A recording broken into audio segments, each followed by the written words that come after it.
Good morning, everyone. This is your Nilofer ma'am. I hope you all are fine at your homes and your study is going well.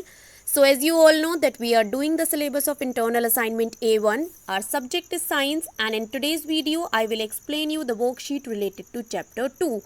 So, as you all have seen that yesterday we have started at chapter 2. Topic of the chapter is microorganisms, friend and foe. So we have already done a worksheet related to chapter 2, and in today's video I will explain you the question answers related to chapter 2 only.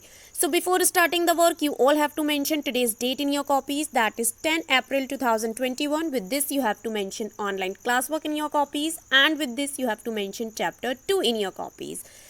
Topic of the chapter is not necessary to mention as you have already mentioned it yesterday. Now let's come back to the work of today's worksheet. So the question number 1 is, can microorganisms be seen with the naked eyes? If not, then how can they be seen? क्या माइक्रोऑर्गेनिज्म्स को naked नंगी आंखों से देखा जा सकता है without microscope? If not, अगर नहीं देखा जा सकता है, then how can they be seen, तो उन्हें कैसे देखा जा सकता है? Answer is no, we can not see them with naked eyes. हम उन्हें नंगी आंखों से नहीं देख सकते.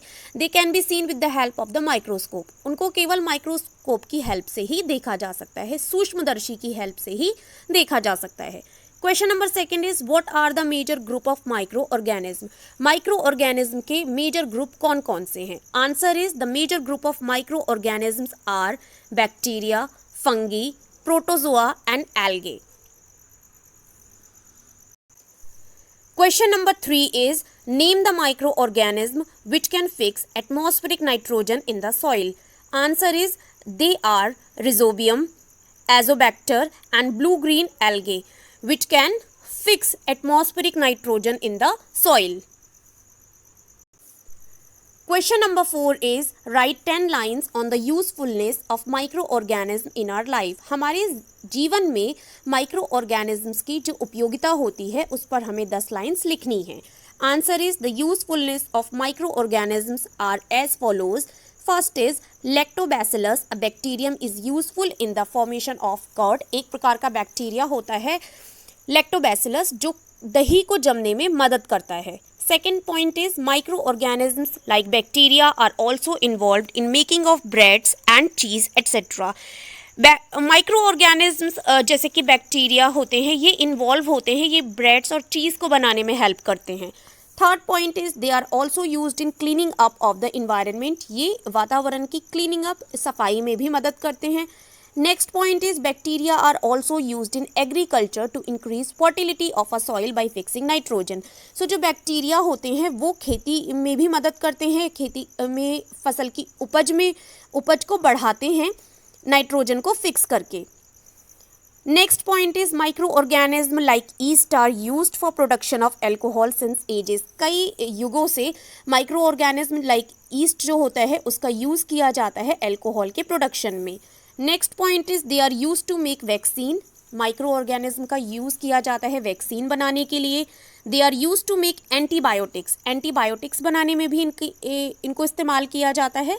Micro organism are use to make manure. खाद बनाने में इनका यूज़ किया जाता है. Some micro organisms are use to make preservatives. कुछ ऐसे माइक्रो ऑर्गेनिज्म्स होते हैं जिनका यूज़ किया जाता है प्रिजर्वेटिव्स बनाने में.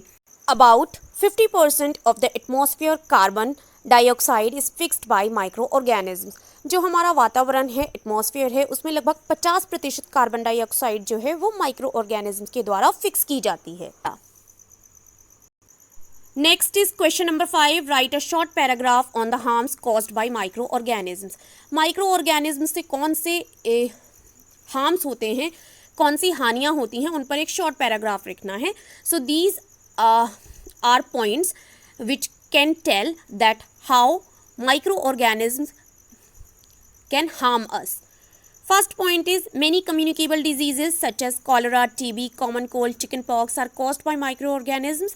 ये सारी बीमारियां microorganisms के कारण होती हैं.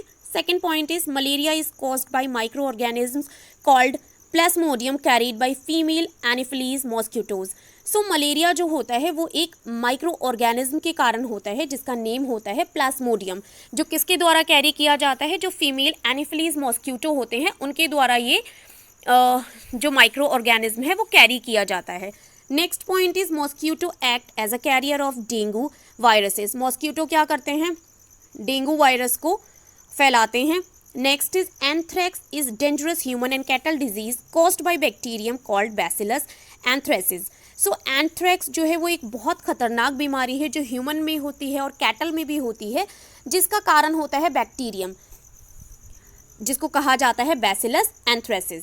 Next point is several micro organisms cause diseases in plants like wheat, rice, potato, sugar cane, orange, apple and other and reduce the yield of the crops. So बहुत सारे ऐसे माइक्रो ऑर्गेनिजम्स होते हैं जो कारण बनते हैं डिजीजेस का प्लांट्स में भी, like wheat plant, rice, potato, sugar cane, गन्ना, ऑरेंज, एप्पल। और ये क्या करते हैं, जो हमारी फसल होती है उसकी उपज को भी कम कर देते हैं।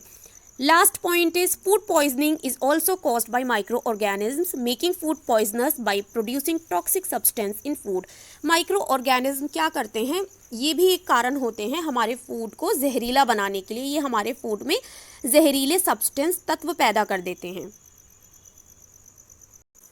Next is question number 6. What are the antibiotics? What precaution must be taken while taking antibiotic? Antibiotics क्या होते हैं और एंटीबायोटिक लेने के दौरान कौन सी सावधानियां बरतनी चाहिए? Answer is the medicine that kill और stops the growth of the disease causing micro organism are called antibiotics.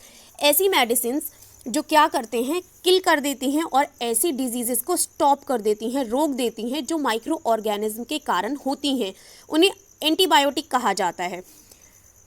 Streptomycin, tetracycline, erythromycin etc. are some of the commonly known antibiotics which are made from fungi and bacteria. So ये कुछ आपके commonly known antibiotics हैं जो fungi and bacteria के द्वारा बनाए जाते हैं।